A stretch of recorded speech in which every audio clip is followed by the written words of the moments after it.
Hello, I'm Sharon, a 26-year-old high school teacher. I've always believed in the quiet magic of everyday life, a belief that seemed to hold true until I met Alex. Our relationship blossomed rapidly, a whirlwind romance that caught me by surprise. When Alex suggested I meet his parents, I anticipated a normal family introduction. However, the reality was far from what I had expected. The day of the meeting was wrapped in an air of nervous anticipation. As a natural redhead, I've always stood out, but I never imagined it would become a point of contention. We arrived at Alex's parents' home, a quaint suburban house with a well-tended garden. Alex, sensing my anxiety, gave my hand a reassuring squeeze. "Don't worry, Sharon. It'll be fine," he said, trying to comfort me. Yet, the moment we entered, I felt like I had stepped onto unwelcoming territory. Mrs. Johnson, Alex's mother, greeted us with a polite but forced smile. Her eyes, however, narrowed slightly as she took in my appearance.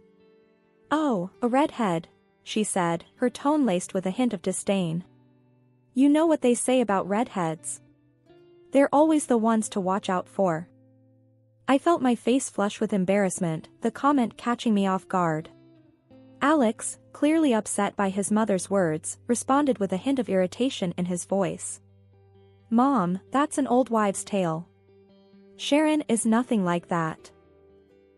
Mr. Johnson, who seemed younger than his years, stood by, nodding in agreement with his wife's assessment, but not contributing his own words to the conversation. Attempting to defuse the tension, I tried to turn the comment into a joke. "Well, the only thing I'm guilty of cheating on is my diet," I said, forcing a laugh. However, my attempt at humor fell flat. Mrs. Johnson's expression remained unamused. She turned to Alex, her voice firm and serious. "Alex, she's not right for you. We cannot approve of this." Alex's face grew stern, and he took a step forward, his voice laced with determination. "Mom, Dad, I love Sharon. If you can't accept her, then we'll have to do without your blessing." The rest of the visit passed in a blur of strained politeness and unspoken judgments. As we left, I couldn't shake off the feeling of being unfairly judged and labeled, all because of my hair color. After the unsettling encounter with Alex's parents, we decided to have a small, intimate wedding. It was just us and a few close friends in a little chapel downtown. The absence of Alex's family hung in the air, but we were determined to make the best of our day. On the morning of our wedding, as I was getting ready, my best friend and maid of honor, Sarah, tried to lighten the mood. "Sharon, you look stunning. Alex won't know what hit him," she said with a wink, helping me with the final touches. I smiled, grateful for her support. "Thanks, Sarah. I just wish Alex's parents could see past, well, my hair." Sarah frowned. "Forget about them, Sharon. Today's about you and Alex. It's your love that matters, not their approval." The ceremony was simple yet beautiful. As I walked down the aisle, I saw Alex waiting for me, his eyes brimming with love and emotion. In that moment, all my worries faded away. Alex whispered as I reached him, "You're the most beautiful thing I've ever seen, Sharon." During the vows, Alex held my hands tightly. "Sharon, I may not have my parents here today, but standing with you, I know I have everything I need. You're my family now," he said, his voice cracking with emotion. I replied, my own voice filled with emotion, "Alex, I promise to stand by you, through challenges and joys. Your heart is my home." After the ceremony, our little group celebrated at a local restaurant. The laughter and joy around us were a stark contrast to the rejection we'd faced. Yet, in that small, cozy setting, I felt a sense of peace and belonging. As we cut the cake, Alex said jokingly, "Well, I guess this makes us official partners in crime now, right? Partners against the world?" I laughed, feeling a surge of happiness and love. "Absolutely, partners against the world." That night, as we returned home, Alex held me close. "Sharon, I know today wasn't what we initially dreamed of. But having you by my side makes it perfect." I nestled into his embrace, feeling a sense of completeness. Our quiet wedding, though not grand, was a profound declaration of our love and commitment, a testament to our strength together, despite the odds. After the wedding, Alex and I hoped things would settle down, but the dinners at his parents' house only grew more tense. Each visit was like walking on eggshells, with his mother's thinly veiled comments and the forced politeness of his father. One evening, we were sitting around the dinner table with Mr. and Mrs. Johnson and a couple of their friends. The conversation inevitably turned to gossip, and Mrs. Johnson's friend, Mrs. Blake, started a story about a neighbor. And would you believe it? Caught red-handed, cheating with the gardener. And she was a redhead too, Mrs. Blake exclaimed, casting a sly glance my way. I felt my face heat up. Trying to remain composed, I said, well, hair color hardly determines someone's character. Mrs. Johnson chimed in, oh, but you know how it is with stereotypes. There's always some truth to them. Alex, noticing my discomfort, quickly tried to change the subject. Mom, how about we talk about the new garden you were planning? Sharon has some great ideas for landscaping. But the damage was done. The insinuations hung in the air, making the rest of the dinner extremely uncomfortable. As we were leaving, I couldn't help but express my feelings to Alex. I can't keep doing this. It feels like they're judging me all the time. Alex sighed, a look of frustration crossing his face. I know, Sharon, and I'm sorry. I just don't understand why they can't give you a chance. On the drive home, we were both quiet, lost in our thoughts. The constant strain of these dinners was taking a toll on me, and I wondered how long we could endure this. The dinners at Alex's parents' house had always been a source of anxiety for me, but they became increasingly difficult when his mother started asking me uncomfortable questions. One such evening, I had reluctantly agreed to accompany Alex, hoping things might be different. But as we sat down for dinner, Mrs. Johnson's intrusive questioning began. So, Sharon, tell me about your work. How many male teachers are there at your school? Mrs. Johnson asked, her tone casual but her eyes sharp. I was taken aback by the directness of her question. There are a few, but I haven't really counted. Why do you ask? Mrs. Johnson leaned forward, her voice laced with insinuation. Just curious. Any of them particularly handsome? I could feel my face flush with discomfort. I really don't think of my colleagues that way, I replied, trying to keep my voice even. Alex, noticing my discomfort, chimed in, Mom, why does that matter? Sharon's committed to me, and that's all there is to it. Mrs. Johnson waved her hand dismissively. I'm just making conversation, dear. No need to get defensive. The dinner continued in this vein, with Mrs. Johnson probing and me trying to deflect her questions. It was clear she was insinuating something about my fidelity, which was both insulting and baseless. On our drive home, I expressed my feelings to Alex. I can't believe your mom. Her questions tonight were completely out of line. I felt like I was being interrogated. Alex sighed, his hand tightening on the steering wheel. I know, Sharon, it's ridiculous. I don't understand why she's acting like this. That's it, Alex. I don't think I can go back there. It's too much for me, I said, the decision weighing heavily on me but feeling necessary for my own peace of mind. Alex was silent for a moment before responding, I get it, Sharon. And I'm sorry. It's not fair to you. I'll talk to them about it. From then on, I stopped attending the dinners. Alex would go alone, and each time he left, I felt a mix of relief and sadness. Relief that I didn't have to face the awkwardness, and sadness at the rift growing within his family because of me. It had been several weeks since I decided to step away from the uncomfortable dinners at Alex's parents' house. This decision, though made to preserve my sanity, led to a series of unsettling revelations that Alex brought home from his solo visits. Each account seemed more incredulous than the last, leaving us in a state of constant bewilderment and frustration. One such evening, as we curled up on our sofa, the comforting warmth of our home contrasted sharply with the cold tension Alex had carried back. He seemed particularly distressed, his normally calm demeanor replaced by a look of utter disbelief. "Sharon, I'm not sure how to even start explaining what happened tonight," Alex said, his voice heavy with unease. "What happened?" "You look really upset, Alex," I replied, my heart starting to race with worry. He took a deep breath, choosing his words carefully. "You know I've been going to these dinners alone, right? Well, tonight, Mom took it to another level. She had invited several young women over. It wasn't just a friendly gathering, Sharon. It felt like she was setting up dates for me, as if I wasn't already married." I felt a mix of shock and disbelief wash over me. Setting up dates? But why would she do that? Does she not realize we're married and committed to each other? I tried to make sense of it all, Alex continued, his frustration growing. I asked her outright why she was doing this. Her response was simply that she wanted me to keep my options open. As if our marriage was just a temporary arrangement. Options open? I echoed, incredulous. That's absurd, Alex. We took vows.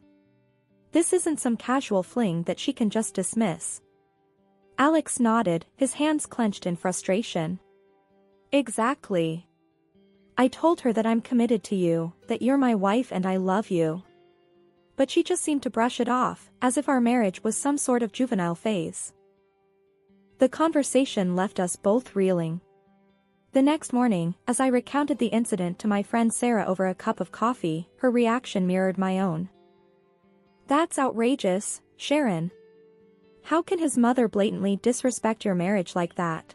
It's almost like she's trying to sabotage it," Sarah exclaimed, her eyes wide with shock. "I don't know, but I can't keep dealing with this. It's like she's living in denial," I replied, feeling drained just thinking about it. Alex and I agreed that we needed to create some distance from his parents. This decision, though difficult, was necessary to protect our marriage from the constant undermining and disrespect.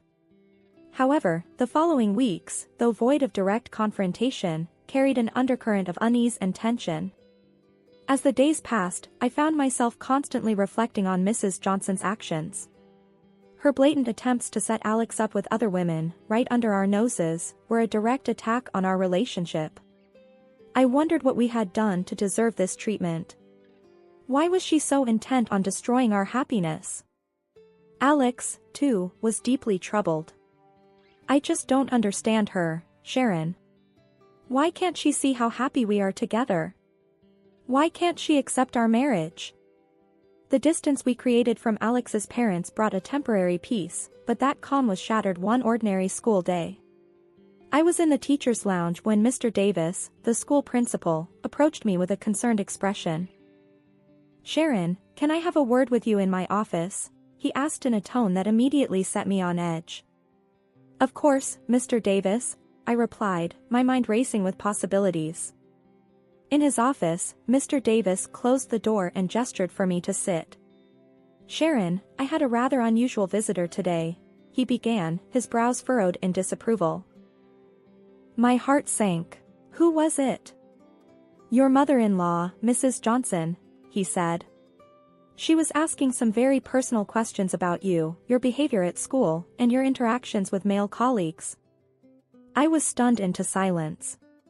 The idea that Mrs. Johnson would go to such lengths was beyond belief. "What did you tell her?"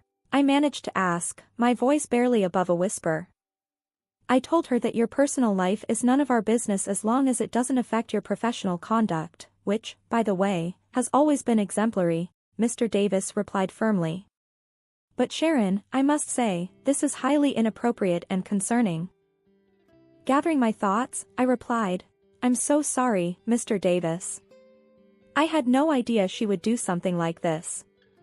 I assure you, there's nothing untoward in my conduct at school." "I know that, Sharon. I just thought you should be aware," he said, offering a sympathetic look. As I left his office, a mixture of embarrassment and anger washed over me. The fact that Mrs. Johnson had the audacity to come to my workplace and question my integrity was outrageous. That evening, I recounted the incident to Alex, who listened in shocked silence. I can't believe she did that. Going to your school? Questioning your professionalism? This is going too far, Sharon, he said, his voice laced with anger. I don't know what she's trying to achieve, I said, feeling a mix of frustration and helplessness. But this is a violation of my privacy and my professional life. Alex reached for my hand, his grip firm. We need to confront her, Sharon. This can't go on. She's crossing every line imaginable. The next day, I called Mrs. Johnson, my hands trembling with a mix of nervousness and anger. The phone rang, and when she answered, I took a deep breath. Mrs. Johnson, I need to talk to you about your visit to my school, I said, trying to keep my voice steady. Oh, Sharon, I was just looking out for my son's best interests, she replied, her tone dismissive. Looking out for Alex by questioning my character at my workplace? That's completely unacceptable, Mrs. Johnson, I retorted, my frustration boiling over. Well, I just needed to make sure that everything was appropriate, she said, her voice cold. Your actions were inappropriate, and I won't tolerate this kind of invasion into my personal and professional life, I said firmly, drawing a line. Months had passed since the school incident with Mrs. Johnson, and Alex and I had begun to find some semblance of normalcy in our lives again. That fragile peace was shattered one evening when Mrs. Johnson unexpectedly appeared at our doorstep, her face twisted into a triumphant smirk. I knew it. I have proof, Sharon, she exclaimed as soon as I opened the door, not even waiting for an invitation to enter. Alex, hearing the commotion, came to the living room. Mom, what are you talking about? What proof? Mrs. Johnson, brandishing a laptop like a weapon, declared, I hired a private detective. I have photos and videos of Sharon. She's been unfaithful, Alex. I felt my heart drop, confusion and disbelief swirling within me. That's ridiculous. I've never been unfaithful, I protested, my voice firm despite the shock. Ignoring my protest, Mrs. Johnson opened her laptop, revealing a series of photos of me sitting in a cafe with a man sporting bright red hair. Look at these, Alex. See for yourself. Alex and I leaned in to look at the photos. After a moment, we couldn't help but burst into laughter, much to Mrs. Johnson's confusion. That's my brother, Mrs. Johnson, I explained between laughs. He's visiting from out of town. Mrs. Johnson's triumphant expression faltered. Your brother? Yes, my brother, I repeated, still chuckling. We both have the same bright red hair, remember? Alex, now frowning, asked to see the videos. As we watched a clip of me and my brother chatting in the cafe, Alex's attention was drawn to something in the background. Wait, rewind that part, he said, pointing at the screen. We all watched as, in the background of the video, an older man and a younger woman were sitting at a nearby table, engaged in a rather intimate moment. The realization hit us all at once. That's Dad? Alex muttered in disbelief. Mrs. Johnson's face went pale as she recognized her husband in the video, kissing a woman who was definitely not her. The room fell into a stunned silence. The evidence Mrs. Johnson had brought to condemn me had inadvertently exposed her own husband's infidelity. Mom, is that Dad? Alex asked again, his voice barely above a whisper. Mrs. Johnson just sat there, speechless, the laptop now forgotten on her lap. That evening, which began with accusations and supposed revelations, ended with a shocking twist that none of us could have predicted. Mrs. Johnson, in her quest to prove my unfaithfulness, had inadvertently uncovered a bitter truth about her own marriage. The night Mrs. Johnson left our house was one we wouldn't forget anytime soon. The living room, where just moments ago she had revealed the photos and videos, felt unnaturally quiet. Alex and I sat there, trying to digest the whirlwind of events. Can you believe it? My dad and Mom's plan backfiring like this? Alex finally broke the silence, a mix of disbelief and sadness in his voice. It's surreal, I replied, still feeling a bit numb. She was so intent on proving me wrong, she didn't see the bigger picture. Alex sighed heavily, looking out the window. I feel like I don't even know my parents anymore. This whole thing, it's just a mess. I nodded in agreement, feeling a pang of empathy for him. I'm sorry, Alex. This must be really hard for you. He turned to face me, his expression softening. You know, in a weird way, I'm grateful for your strength through all this. You could have easily walked away from the drama. I reached out, taking his hand in mine. I wouldn't do that. We're in this together, remember? Over the next few days, Alex's phone was bombarded with calls and messages from his mother. She was frantic, seeking someone to confide in, but Alex wasn't ready to talk. He needed time to process the betrayal and the unraveling of his family. One evening, as we were prepping dinner, Alex brought up the subject again. I spoke to Dad today, he said, chopping vegetables a bit more forcefully than necessary. And, how did that go? I asked, curious yet apprehensive. He admitted everything. Said it had been going on for a while. He's moving out, and they're talking about divorce. Alex's voice was flat, almost detached. That's tough, Alex. I'm sorry you have to go through all this. I reached out to squeeze his arm. He shrugged, a sad smile on his face. It's weird. I'm angry, but also relieved that the truth is out. No more secrets and lies. As the days turned into weeks, the reality of his parents' impending divorce began to sink in. We had many long conversations about trust, honesty, and the complexities of relationships.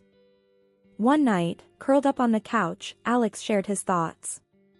You know, Sharon, all this with my parents, it's made me realize how important honesty is. And how much I value what we have. I leaned against him, feeling a sense of solidarity. I agree. It's been a roller coaster, but it's also shown us how strong we can be together. Exactly. We've weathered this storm as a team. It's not been easy, but I feel like we can handle anything now, Alex said, a note of determination in his voice. In the weeks that followed, we saw less of Mrs. Johnson. The revelation of her husband's affair and the subsequent fallout had taken its toll on her. Despite everything, I couldn't help but feel a twinge of sympathy for her. But still I couldn't forgive her. Not now. Maybe someday I'll be able to forget about what she did to me. Today, I am completely passionate about my husband, and we are expecting a baby soon. And who knows, he'll probably be as red-haired as me.